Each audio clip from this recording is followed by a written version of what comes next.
रही बात ज्योतिरादित्य सिंधिया जी की, छोड़ो कल की बातें, कल की बात पुरानी। बार भी केपी यादव जैसे ही कोई अच्छा योद्धा आएगा और बाकी समझ जाओ आप। मध्य प्रदेश में भारतीय जनता पार्टी ने 29 लोकसभा सीट में से अपने 24 उम्मीदवार घोषित कर दिए हैं। गुना सीट से वर्तमान सांसद केपी यादव का टिकट काटकर बीजेपी ने ज्योतिरादित्य सिंधिया को उम्मीदवार घोषित किया है। एक प्रेस कॉन्फ्रेंस में कांग्रेस पार्टी के प्रदेश अध्यक्ष जीतू पटवारी ने सिंधिया के बारे में पूछे गए सवाल का जवाब देते हुए कहा कि केपी यादव के जैसे योद्धा आएंगे और उनको हराएंगे, बाकी आप समझ सकते हैं। ज्योतिरादित्य सिंधिया की लोकसभा उम्मीदवारी पर कांग्रेस के प्रदेश अध्यक्ष ने कटाक्ष किया है। जीतू पटवारी ने दावा किया कि उन्हें फिर यहां से हार मिलेगी।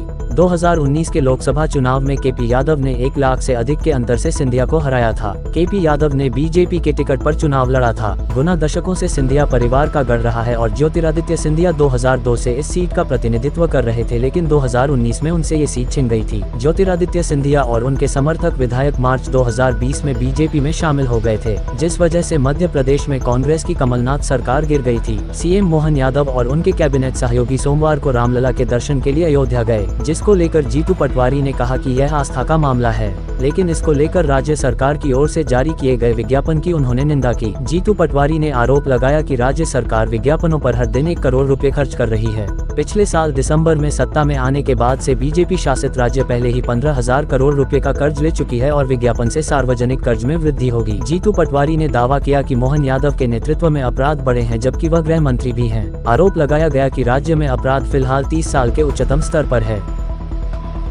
जहाँ तक चुनाव की बात है, हमारी कंप्लीट प्रक्रिया हो गई है। हमने मिलजुल कर, कल भी जितेंद्र सिंह जी ने ग्वालियर में उसके लिए आप लोगों के बीच में बयान दिया था। सही समय पे पहली हमारी जो सीएसी होगी उसमें election committee, national election committee की मीटिंग, उसके बाद यहाँ टिकट डिक्लेयर किसको देना है किसको नहीं देना है क्लियर कर दिया जाए। पर जो नेता बड़ा हो या छोटा, जिसको पार्टी टिकट देगी चुनाव लड़ेंगे।